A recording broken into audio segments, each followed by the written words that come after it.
Salam sejahtera dan salam biru warna saya ucapkan kepada Dr. Muhammad Fairuz bin Jaafar selaku pensyarah bagi kursus SGTA 2123 Sosiologi Pendidikan. Kumpulan kami pada hari ini akan membentangkan isu berkenaan dengan peranan guru dalam membentuk perpaduan kaum. Oleh itu, izinkan saya memperkenalkan ahli kumpulan saya yang terdiri daripada saya sendiri, Piseka, Iwana Nabila, Anis Auni, Wilfredo dan juga Danish Irfan.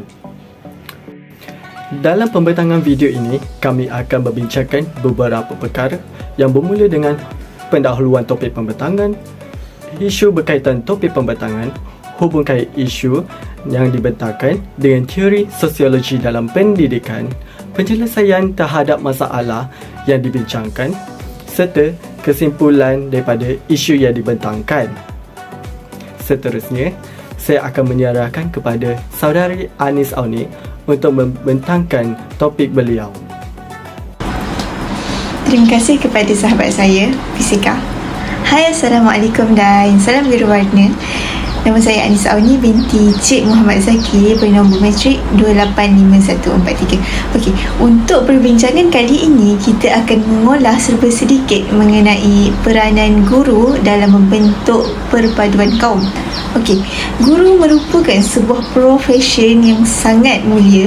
Okey, guru juga dianggap sebagai pembina negara bangsa. Kenapa? Kerana guru merupakan seseorang yang dapat membangunkan modal insan dan guru juga dapat memastikan pembentukan jati diri pelajar. Okay. Malaysia dikenali sebagai sebuah negara yang berbilang kaum kerana rakyat Malaysia terdiri daripada kaum Melayu, Cina, India, kaum peribumi seperti Kadazan, Iban dan sebagainya. Namun begitu, Malaysia masih menghadapi krisis isu perkauman walaupun telah mencapai kemerdekaan selama 65 tahun.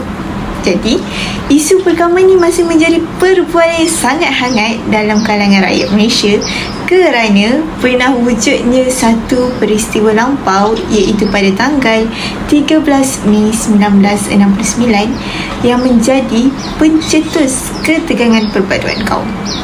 Tahukah anda? Oleh itu, pelbagai inisiatif yang diambil oleh kerajaan terutamanya dari segi pendidikan, iaitu guru memainkan peranan yang sangat besar dalam memastikan keharmonian perpaduan kaum di Malaysia. Oleh itu, sekian sahaja daripada saya dan pembentangan ini akan diteruskan lagi oleh Wilfredo. Terima kasih. Seterusnya, saya akan membentangkan isu berkaitan topik pembentangan yang dipilih, yang bertajuk peranan guru dalam membentuk perpaduan kaum. Antara isu yang berkaitan berlaku di sekolah ialah sikap guru yang pilih kasih terhadap murid-murid. Isu ini berlaku apabila seorang guru itu bersikap tidak adil seperti memihak kepada satu kaum sahaja. Seterusnya, guru membezakan perhatian dan kasih sayangnya antara pelajar mengikut latar belakang. Sebagai contoh, pilih kasih mengikut kaum. Hal ini berlaku berpunca dari personality guru itu ataupun tidak disengajakan. Kesannya, ia akan menggugat perpaduan kaum di sekolah. Isu yang kedua pula ialah kepelbagaian latar belakang pelajar di sekolah. Kepelbagaian kaum yang terdapat di sekolah akan mewujudkan polarisasi kaum, terutamanya dalam kalangan pelajar. Polarisasi ini akan mewujudkan jurang di antara pelajar kaum-kaum yang berbeza seperti kaum Melayu, kaum Cina dan India terpisah secara tidak langsung boleh menimbulkan permusuhan atau pergaduhan di antara mereka. Sebagai contoh, polarisasi kaum ini dapat dilihat melalui penglibatan pelajar dalam aktiviti-aktiviti co-curriculum yang diadakan di sekolah. Isu yang terakhir adalah isu sekolah vernacular, yaitu sekolah mengikut kaum-kaum seperti sekolah jenis kebangsaan Cina ataupun sekolah jenis kebangsaan Tamil dan sekolah kebangsaan. Sekolah vernakular sememangnya memberi kebaikan, namun tidak dapat dinafikan juga memberi keburukan kepada perpaduan kaum.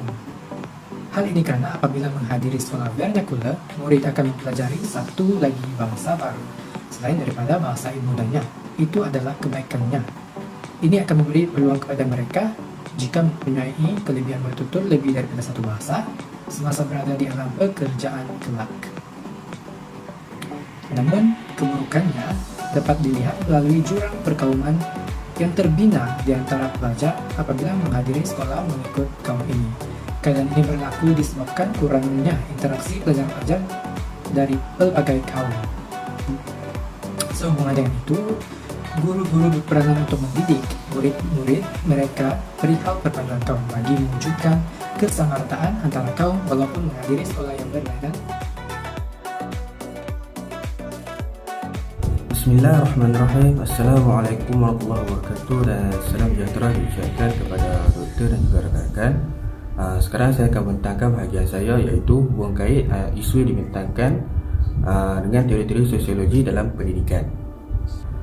Baiklah, sekarang mari kita lihat hubungan kait yang pertama antara isu yang dibentangkan dengan teori dalam sosiologi pendidikan. Yang pertama ialah teori fungsionalisme. Teori ini menyatakan bahawa setiap ahli masyarakat dan institusi dalam sebuah komuniti saling bergantungan antara satu sama lain. Sebagai contoh dapat diberikan daripada aspek pendidikan, ibu bapa bergantung kepada guru untuk menanamkan sifat perpaduan dalam diri anak-anak. Namun, sikap belas kasih yang berlaku apabila guru lebih memihak kepada pelajar yang sebangsa dengannya menjadi penghalang untuk mewujudkan perpaduan antara kaum. Seterusnya, teori konflik. Teori konflik ini beranggapan akan berlaku ketegangan di antara individu dan kumpulan dalam sesebuah masyarakat demi mendapatkan kepentingan masing-masing. Jika dilihat daripada aspek pendidikan atau sekolah itu sendiri, penglibatan kurikulum pelajar di sekolah yang disusun mengikut kaum akan mewujudkan satu masalah. Ini kerana ia menyukarkan pembentukan ataupun pemupukan perpaduan dalam kalangan pelajar itu sendiri disebabkan pemisahan yang dilakukan oleh guru-guru. Seterusnya, teori interaksi. Teori ini melihat bagaimana manusia bertindak balas dalam mempengaruhi orang lain dalam satu kelompok ataupun secara individu dengan individu sahaja. Sebagai contoh, pelajar yang bersekolah di sekolah bilingual akan bergaul ataupun hanya bergaul dengan rakan sebangsa mereka sahaja dan mereka tidak didedahkan ataupun kurang didedahkan dengan budaya daripada bangsa-bangsa yang lain. Oleh demikian, mereka lebih mudah dipengaruhi dan mempercayai masyarakat yang sebangsa dengan mereka walaupun perkara itu adalah salah.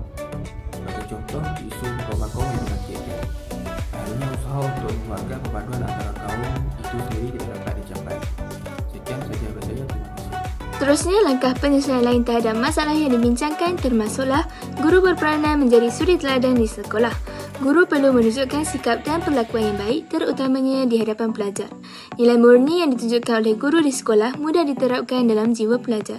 Guru bukan sekadar melahirkan pelajar yang cemerlang dalam bidang akademik, namun memainkan peranan dalam membimbing generasi muda berakhlak mulia. Keupayaan guru melahirkan generasi pemimpin harapan negara, bahkan memberi impak yang besar terhadap negara. Oleh itu, guru perlu sentiasa menjaga akhlak dan tingkah laku supaya dapat menjadi ikutan yang terbaik kepada generasi muda pada masa kini. Sebagai contoh, walaupun seseorang guru itu berlainan bangsa maupun agama, namun masih menegaskan keperluan untuk sentiasa memberi teladan yang baik di sekolah seperti amalan bersifat berkebudayaan kaum seperti pemakaian baju batik ataupun baju kebangsaan pada hari tertentu, perayaan kaum dan acara perasmian di sekolah. Antara langkah penyelesaian terhadap masalah yang dibincangkan termasuklah guru berperanan sebagai pencetus nilai-nilai murni dalam kalangan para pelajar. Guru memainkan peranan dalam melibatkan semua pelajar yang terdiri daripada pelbagai kaum dalam aktiviti pengajaran dan pembelajaran agar dapat menyimpan sikap saling hormat menghormati dan memahami kebudayaan kaum lain. Melalui perkara tersebut, para pelajar dapat mengetahui akan kepentingan bekerjasama dan bersatu padu dalam kehidupan seharian apabila setiap pelajar mengamalkan sikap saling hormat menghormati antara satu sama lain. Pendekatan guru dalam menerapkan unsur perpaduan kaum dalam proses pengajaran dan pembelajaran amat penting kerana pendekatan tersebut secara tidak langsung akan memupuk pelajar supaya lebih peka. Kaedah pengajaran yang melibatkan percampuran pelajar daripada pelbagai kaum serta sokongan yang berterusan daripada guru amat penting dalam memastikan ilmu perpaduan terus diamalkan oleh pelajar di sekolah maupun pada masa yang akan datang. Seterusnya, langkah penyelesaian lain terhadap masalah yang dibincangkan termasuklah guru sebagai penyampai ilmu. Para guru perlu sentiasa melengkapkan diri dengan pelbagai ilmu dan juga kemahiran untuk menyampaikannya tanpa menyentuh sebarang isu-isu sensitif, terutamanya kebudayaan kaum, supaya ilmu tersebut dapat disebarkan oleh guru kepada pelajar secara tepat dan berkesan. Secara umumnya, pelajar pada masa kini masih kurang cakna berkenaan ilmu kebudayaan kaum lain. Oleh itu, guru memainkan peranan yang penting dalam menerapkan dan menyampaikan ilmu tersebut. Malahan, penerangan guru tentang ilmu kebudayaan kaum lain kepada pelajar mestilah tepat dan tidak membawa sebarang kekeliruan kepada pelajar. Seorang guru yang lengkap dengan pengetahuan ilmu berkenaan kaum lain akan membawa manfaat kepada diri dan juga pelajar dalam aktiviti pengajaran dan pembelajaran di sekolah. Baiklah, terima kasih kepada saudari Iwana Nabila atas pembentangan sebentar tadi. Kita telah sampai ke penghujung video ini. Oleh itu, secara kesimpulannya, guru memainkan peranan yang dominan dalam membentuk perpaduan murid sejak bangku sekolah lagi. Hal ini kerana guru dianggap sebagai pembina negara bangsa kepada murid-murid supaya melahirkan insan yang berguna pada masa akan datang. Isu yang melibatkan guru-guru ini sebenarnya perlu dititik beratkan dalam mencorakkan budaya pelbagai kaum di sekolah. Oleh itu, guru seharusnya menggunakan kaedah atau pendekatan yang bersesuaian dalam meningkatkan perpaduan dalam kalangan murid di sekolah secara efisien. Itu sahaja daripada kumpulan kami. Sekian, terima kasih.